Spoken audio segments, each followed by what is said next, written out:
What's going on, guys? Welcome back to the Everyday Witness. We're back after a long week of no videos or anything, trying to figure out what we're going to do next. But we have our next victim, if you will. And he is none other than a friend of mine that I've actually met this year. And his name is Hunter Whitehead, or as we know him, Tuff. Tuff, appreciate you coming on, man. Yeah, absolutely. So, for those of y'all who don't know, I met Tuff during our Tiger Camp, which is our freshman orientation camp, and I met him through Noah. And yeah, it was Noah, right? Yeah, I think so. Yeah, Noah introduced us to meet him and Daniel, who y'all meet also really soon. But Tuff and I had gotten together, hung out a couple times. We became close friends ever since. Yep. Workout partners now. Yep. Praise the Lord and kill me.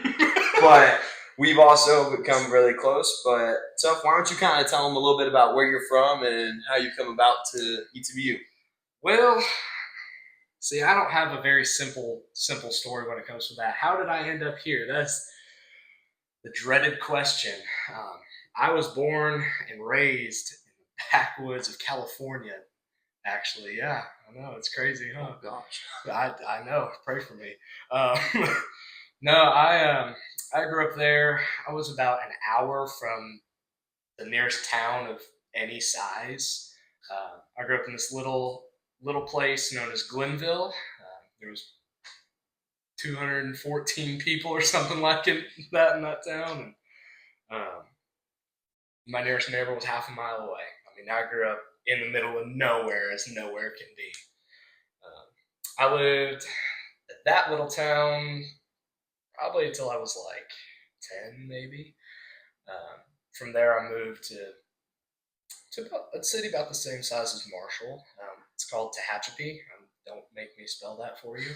I got involved in swimming there, and but it ended up kind of taking its toll on our family, and we ended up moving, sold all our property, bought a 42-foot fifth wheel, and me, my mom, my dad, and my two dogs loaded up in a fifth wheel, and we traveled around the country for 7 months. For 7 months. Been to 30 different states, and how did we end up in East Texas? Great question. We got sick of living on the road and put a blindfold over our eyes, spun around in a circle 3 times, and threw a dart over our shoulder at a map.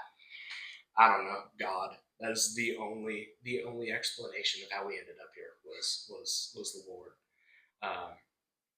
Bought a house in Carthage in 2021. Drove out here and ended up moving in March 2021 or February or March of 2021. Been here ever since. Came to ETBU from actually a few people from a church we just kind of knew about it. My youth pastor, actually, John Pages, actually used to, or he's getting his master's program here. You've met him through one of y'all's mini terms with Dr. Baird, and I knew a couple people already. Last fall, my church actually puts on its own little mini camp we call it Focus Weekend, and that one we actually had. It's grown so much the last few years. We actually had to recruit a few people from the BSM to actually go and help these small group leaders with myself and Slade, another ministry student from our church, and who's here at ETBU, which obviously you know Slade, he lives right there. Yeah. And so, but Patrick and Shiloh came out, and they met them, and obviously I knew Dr. Baird. He's come and spoken at my church a few times, and so that's kind of how I knew about it. My mentor and our former interim pastor at Cedar Grove, Dr. Tim Watson, knows a lot of people here, so he brought me and Slade and John out on a tour of the campus one time and met. This is pretty much how I was like, all right, we're going to be here. Random tour, just showed up on campus out of nowhere one day and ended up meeting the chairman and the dean and all of the professors of the Christian ministry department. Had lunch with them in their break room, everything. Met the dean of the school just by walking around. Met the vice president because Tim knows him, so we just walked into his office, and walking around campus, we met the president, and he just, hey, I don't recognize you guys. Who are you? Like, why are you here? What's going on? Definitely a Blackbird thing. Absolutely. And pretty much ever since then, and had a few, months after that tour, had a few people, some of the Christian ministry professors actually come to a revival or teach on some of these evening Sunday services that we have, and remembered me by name. And after that, I was like, oh, I'm supposed to be at that school. It's kind of a miracle I'm here. But yeah, long journey to get here. Hey, there's nothing wrong with being a journeyman. Paul traveled the entirety of Europe and Asia to spread the gospel. I mean, you can take a trip. You can take a little trip around the U.S. It's not the craziest thing. Yeah. So, would you okay? So you said you were in the I would say woodlands of California. Would you consider yourself? Does that consider you a country guy or no? You had no idea that I was from California or this. I did only because Slade told me 5 minutes ago. Well, there you go. But would you consider yourself from that country guy? Absolutely not. I grew up, like I said, in the last. Well, I didn't say this, but a place called the Sierra Nevada Mountains, about an hour from Bakersfield, California. If you got any idea where that is on the map, it's about 3 hours from LA as the crow flies, or 6 or 7 hour drive, depending on the time of day, because of traffic. Yeah, people think Dallas traffic is bad. I just kind of laugh. No, the one thing that my little town was known for there was putting on the largest professional one-day rodeo in the country. That many people out here in East Texas actually know about that town because they used to go there. That is the last remnants of what the Wild West used to be is still alive there. Dang. So, no. To answer your question, no. I got you. Right. Well, obviously, we're on a Christian podcast, so kind of take me through your testimony and kind of how you came into your faith, whether you grew up in church or not, or also just everything about from when you accepted Christ, baptism, and if you've been called to ministry, kind of dive into that, if you will. Yeah. Well, obviously, you know that I've been called to ministry, vocational ministry, and no, it's been quite a journey, actually, ups and downs. More downs than ups, I will say. When I was raised in church, there's actually, I remember seeing this picture on the walls of the church that I grew up in, where sitting in the back pew, I was trying to crawl forward, and you can see my dad just reaching down to pull me back in the middle of service. No, so I grew up in church. I was if I could have been a pastor's kid, I would have been. I had all the answers. I was the one you wanted on your team for Bible Jeopardy. I knew it all. I was baptized when I was 13 years old without really understanding what it meant.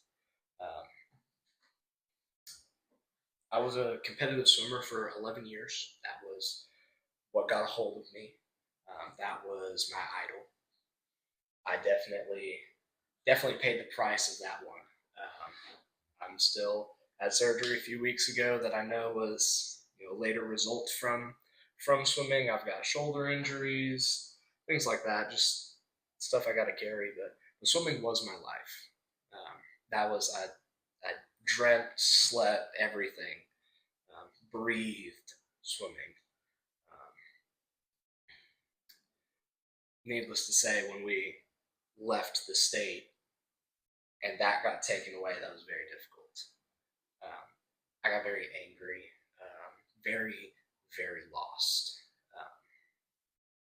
Because the one thing that I actually had my identity in was gone. So I was left with the question, who am I? Without my sport, without the water, who am I?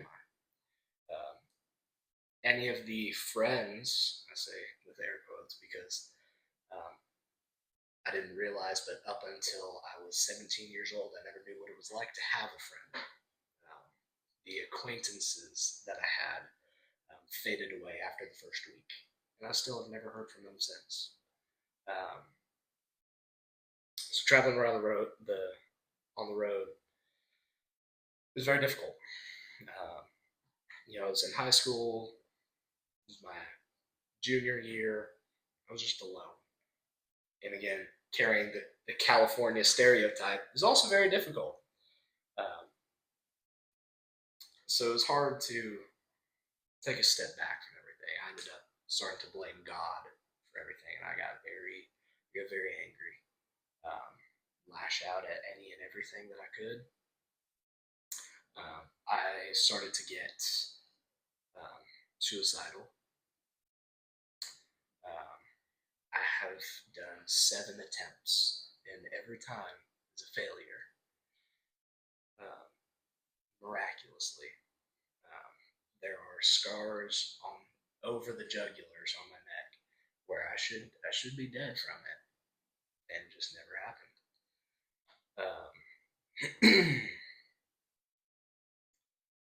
When we ended up in Carthage, bounced around from church to church, and I got plugged into a swim team in Longview, the Lobo Leviathans.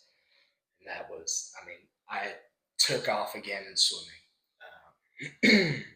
But it came to a point, we found a church, Cedar Grove Baptist Church in Carthage. It was actually 5 minutes from where I live. And came to an impasse of I wanted to get involved in the youth group there. I wanted to meet people. I wanted to get involved in church, but for the wrong reasons. I wanted to go there just so I could have friends. But I also wanted to pursue swimming because I was good.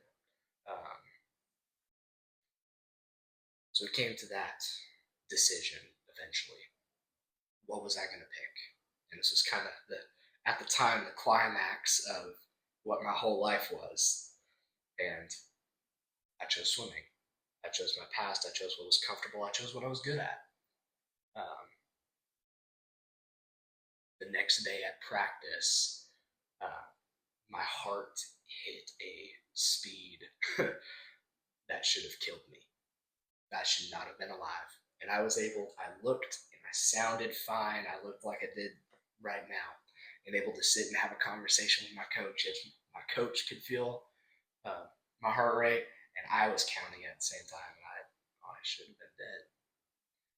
My heart was beating at a rate that was so fast that the blood could not fill back in. Needless to say, my coach said, "You're done. Nothing, no more until you get cleared by a cardiologist." Which then started this journey of, again, I had to ask that question, well, then who am I? What do I do if I can't do swimming? I ended up getting involved in church where I met some people, met my youth pastor there, and he was unlike any person I ever met. Loud, obnoxious, outgoing, extrovert. Woo! He was a character. He is a character. When I first got there, I actually had more in common with his wife, who didn't talk to anybody, just very introverted. I got along better with her than I did with him, because I was very going on the road, like I said, carrying that stereotype. Didn't really want to talk to a whole lot of people, so I became very introverted. One of my nervous things, you'll see me, I talk with my hands all the time. I was, at the time, fluent in sign language. I've forgotten most of it. But anytime I'm real nervous or something like that, I'll often fingerspell or I'll sign whatever I'm saying. And the youth pastor's wife actually recognized that. And so she would sign, and we would talk together from different corners of the room. And I could just tell there was something different. There was this different atmosphere that was there than what I'd ever experienced before. There was no judgment. It was just this welcoming experience. And I'd never had that in a church before. Um, Out west, it's very different than what it is here in East Texas in the Bible Belt.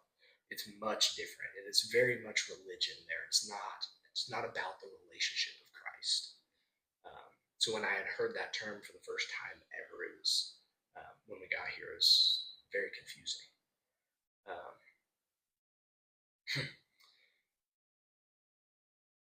as time goes on, maybe mid May, um, my family gets a letter. So I'm the youngest. I'm the the youngest kid in my family by 10 years. My sister's 10 years older than me, and my older brother's 15 years older than me. So by the time I could remember, he was long gone. Um, but he was always my hero. Whatever he did, I did, um, whether I realized it or not. And I realized it too late because I get a family gets a letter from him in the mail, and it just flipped everything on its head. Um, I began to ask that question again. Well, who am I? And why does everything, when I finally start to get things going good for me, why does everything come crashing back down? Why? When I get this letter, I ended up not wanting to continue on in anything because I just had this thought going on in the back of my mind. Well, if it's this always happens to me, something just happens, and I'm just tired. I was just tired. I was 17 years old, and I was just done. Life had already beaten me down more times than I could count, and I was just done with it all. Um, about a week after all this, I had planned to just end it all. It would have been my eighth attempt, and I was just done. I was gonna pull a trigger, just be done with it. And then I get a call later that day from John Pages, the youth pastor at that church, and he says, "Hey man, I know you've only been with us a little bit, but uh, I just had a spot open up for church camp, summer camp. I'd never been to one before." Um, and he's like, I already had some people lined up, but I want to put it on my heart to ask you uh, if you want to come. He goes, "It's already been paid for. Someone in the church already paid for it for you." Me going,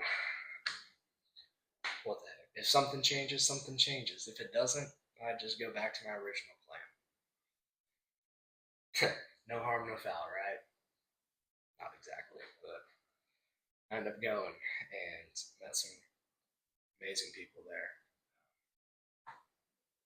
many of which I'm still friends with today. One being on the other side of the wall. And I remember sitting there listening to the speaker, um, and he did something I'd never seen or heard before, and was that invitation that if you go to camps, you know it's everyone sitting there, every head bowed, every eye closed, and they're asking a couple questions, and then they encourage you. They say, if you answered any of these questions this way, then stand up and go talk to somebody. And I remember sitting there, and I mean, I can clear as day could feel somebody pulling me to my feet. I opened my eyes. There was no one there, but I was on my feet. I was standing, and I began walking, and I wasn't going to talk to anybody. I was just going to go leave. I had to clear my head. I didn't know what was going on. And I remember John grabbing me, going, hey man, what's going on? Come on, let's go talk." And just pouring everything out. And I kid you not, the first time in my life at 17 years old on July 6th, 2021, was the first time that I ever heard somebody look me dead in the eyes and say, I understand what you're going through, and I love you. It's the first time I ever heard that. And it was a couple minutes after that that I surrendered my life to Christ for the first time. A bunch of stuff happened in between. Your testimony, people always talk about all the way up to Christ and then the salvation point. But there's more that happens after that. When I was 19, I was baptized. I was actually teaching, leading a camp. We called it Wilderness. Just teaching boys 6th through 12th grade survival skills and things like that. And it's kind of our call to manhood at that time. I became the staffer for that camp, and um, John happened to actually be the director of the kids camp that one was at. And I remember talking to him and said, man, God's been putting it on my heart that I need to be baptized again. But I can't wait. I have to get that. This has to happen. And later that night, that afternoon, he actually baptized me in the lake in front of all of my students at 19 years old. After that, I went to college. And then everything, it all went downhill.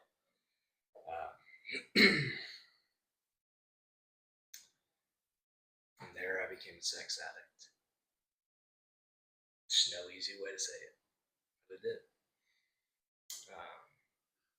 It was not a good time in my life. And I was weak.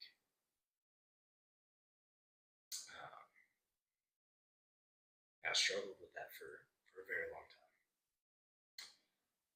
And I became very prideful. I walked to that place like I owned it.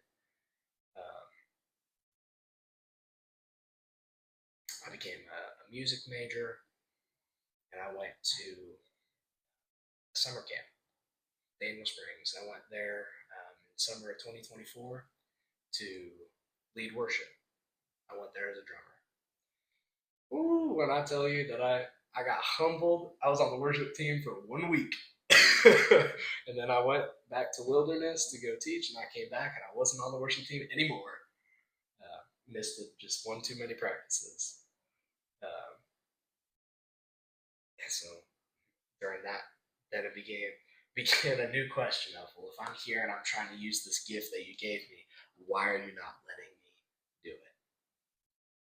Humility was one of the biggest lessons that I've had to learn over and over and over. You can't tell me I'm not stubborn, because I am.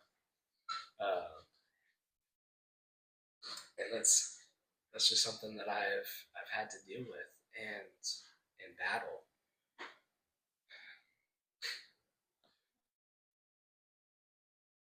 And then one of these camps, I got selected to teach, and I did not want to at all. You said lead a group of 4th graders as the pink team leader? 14 of them? You want me to teach the story of Joseph in the Old Testament? You said 5 lessons an hour each? No! Absolutely not. Absolutely not. Yeah, I wasn't allowed to say no to that. And so as I'm trying to teach these kids, I ended up just telling them the story. And just how would I tell the story in my phrase? And then I began to feel these words come from me, but they weren't mine. I realized that was God speaking through me. And that first week, when I taught 4th graders, 4th and 5th graders, what ended up coming from my mouth, I say that because, again, it wasn't what I wanted to tell them. But what came from me was knowing your heart. Know what's in your heart. Funny, right? Coming from where I was at in my point of life in college and what I had been struggling with, and then we get a weekend break and I'm back to why I don't want to be doing this. So why am I here? And I remember thinking, if I don't get another group, then I'm just leaving because I'm done with this. I'm sick of it. I came here for one thing and one thing only, was to go play music. That was it. Um, it was about the spotlight. That's all it was. It was about the spotlight. And then I get selected to teach another class. I was like, you've got to be kidding me. Again, pink team, again. Needless to say, that became my favorite color soon after this. And I had 32 6th, 7th, and 8th graders that I taught on my own. Yet this time, I tried to go back and try to remember what I talked about to the 4th graders, knowing your heart. But what came out was how to recognize when God is speaking to you and how to know what it is that He's telling you. On the last night of that camp, the speaker, which I hadn't met before, I hadn't had the opportunity to meet that camp. There was over 650 people there. Never had an opportunity to meet that that speaker, but on the last night of worship, I remember walking in a little bit late because it was raining. I was putting stuff up and just kind of sitting there listening to him, and I feel these fingers, these little fingers wrap around my pinky finger. Just a little tug. I remember looking around, going, "What?" And I looked down. And there was this 4 or 5-year-old girl.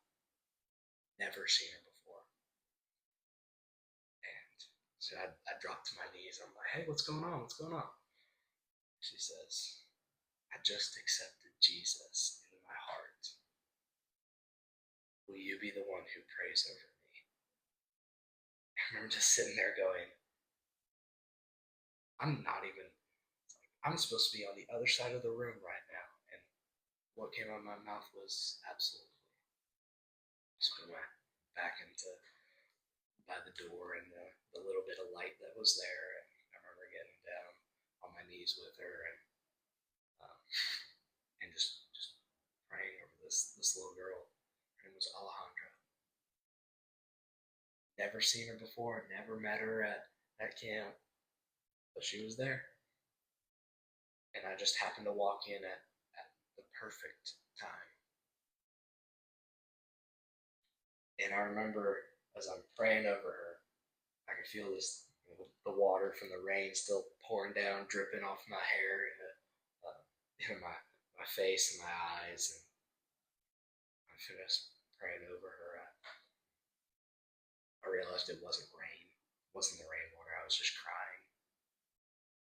And so I wiped my eyes and before she opened hers, and I looked at her. She still had her eyes like squinted shut. And she was sitting there and she's whispering something to herself, and then all of a sudden she just goes, "Okay." And she opens her eyes and she looks at me and she throws her arms around my neck and she goes, "Thank you, thank you for that."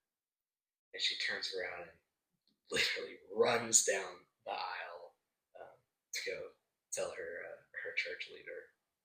And I was just kind of left there stunned.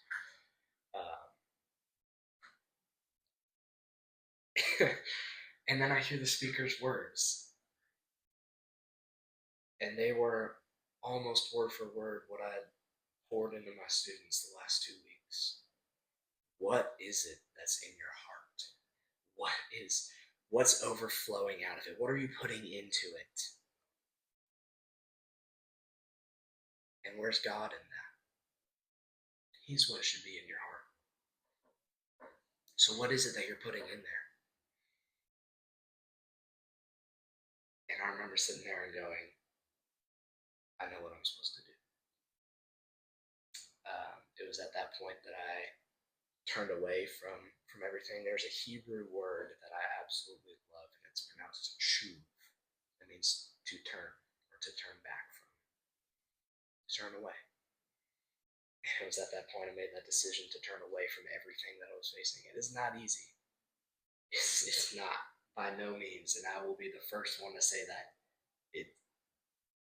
You can't do it on your own. You can't. There's no possible way. You do not have the strength to do it alone. Um, but God puts you in situations where you can't use your own strength.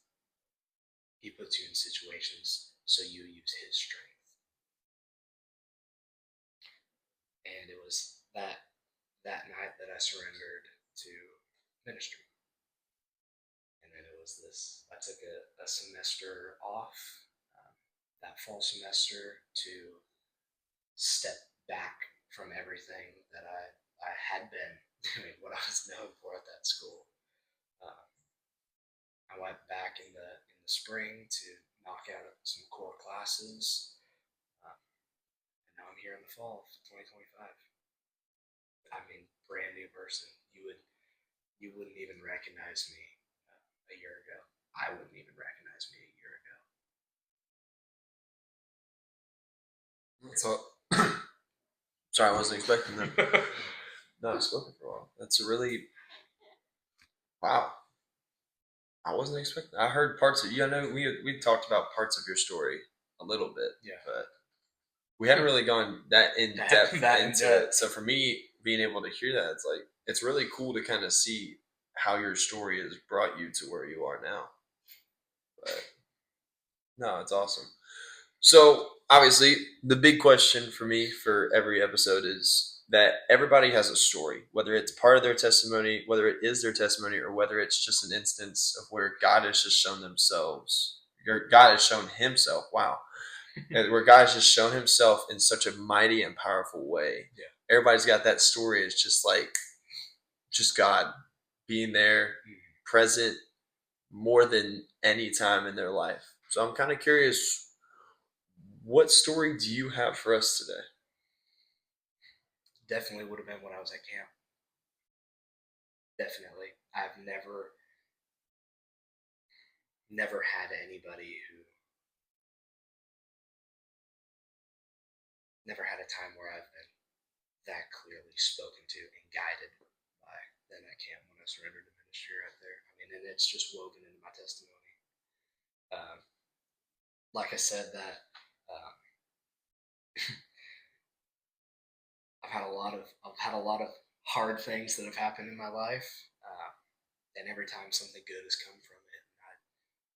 At that camp, just so happened that we were teaching the story of Joseph in the Old Testament, like I said, and there's that verse in Genesis 50, verse 20, and he says, Joseph speaking to his brother says, what you meant for evil, God turned for good. And just like what the enemy does in your life, in my life, what he'll go and he'll do, what he intends for evil. For me, when he took my brother from me, what he meant for evil to tear you down, God can use for good. Because without that, I wouldn't have met some of the people that I've met today, and without them, I would not be where I'm at today. So God, you just have to know how can I listen? What is it that's in my heart that is preventing me from hearing God? Because He's always, there's a favorite story. My favorite thing to hear is that there is God is like a gentleman, and He's standing outside the door of your heart, and He's just sitting there knocking, waiting for you to let Him in.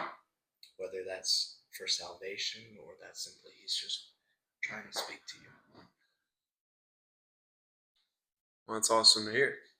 So for me, kind of what I try to do with this is, obviously everybody has a story, but also everybody has their favorite story. I mean, we've grown up. If you've grown up in church, or even if you're more recent in church, you've heard all the stories: Jonah and the Yeah. big fish, Daniel in the lion's den, Yeah. Joseph in the robe of many colors, and being Pharaoh in Egypt. Like all these things and stories are big impactful parts of our lives. So I'm kind of curious. I'm just curious what your favorite Bible story is, honestly. Acts chapter 9. That is Paul on the road to Damascus. Because if you know anything about Scripture, all of that, then you know Saul, Hebrew of Hebrews, Pharisee of Pharisees, the murderer of Christians, persecutor of the early Christian church, and yet God chose him to become a missionary of missionaries. And so if God, it ties back to my testimony, if God can use someone like Paul, he can and he will use someone like me, as screwed up, messed up as I am. And then if he can use me, he can use anybody. So I love that story because it just shows he doesn't use perfect people. He uses, some of the most messed up, twisted people that were there. And I love that story because it shows that you have to be humbled before you can be used. God took his sight, and he had to go to the person that he was going to go throw in jail to heal him. It's just God has a sense of humor. Oh, he definitely does. Absolutely. Yeah. So I know you kind of already mentioned some verses during our talk today, but I'm also kind of curious because everybody had, whether it's their life verse or it's just a verse that's been with them for the entirety of their life as a Christian, as a believer, or even coming into that belief. Everybody has a verse that's kind of been on their heart and just been a part of their life from the beginning. So I'm kind of curious, do you have a life verse? I do, and I actually discovered it just a few weeks ago. I always loved Joshua 1:9, be strong and courageous. Um, the typical stereotypical verse that most men like,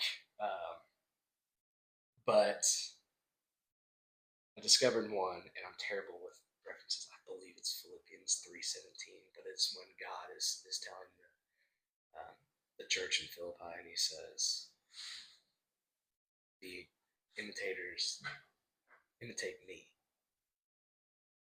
and in doing so, you can't take that and you can't read it and take it like Paul's being arrogant. But we should all be examples of Christ in such a way that if someone is trying to imitate your life, that they're going to see God in it. They're going to see Jesus through your life. And so if they're trying to be like you, they're going to be like Jesus because you should be like Jesus. That's what Christian means. It means little Christ. And so if we call ourselves that, then every day we should be striving to be a little Christ. And so I love that verse so much because it shows what our example of a walk that we should be. That's awesome. If that makes any sense. No, it absolutely does, and I think it's a powerful story and testimony to everybody. Is that we portray an image every day with the clothes we wear, the things we say, and the things we do. We portray an image, whether that's just of our family, where we're from, but it's also the image of Christ because we are made in the image of God. He created each and every one of us in his image. He knows the hairs on our head, what we're going to say, what we're going to do. And even through all that, through the bad and the good and the ugly, he still loves us through that. Oh, yeah. It's really cool to see. Absolutely. Well, that's about all I got. But man, Tuff, I appreciate you coming on. It's been a really cool opportunity for me to kind of hear more of your story. Obviously, we've known each other since Tiger Camp. Yeah. Grown since then. But it's really cool to kind of get a more in-depth version of where you're from and everything. Absolutely. Thanks for having me. No, absolutely. Well, thank y'all for tuning in to the Everyday Witness. We're excited to have some amazing people and possibly a new location to start recording, which y'all will possibly hear about soon. But thank y'all for tuning in. Thank you, Tuff, for coming on. Hope to see y'all soon once again. Peace out.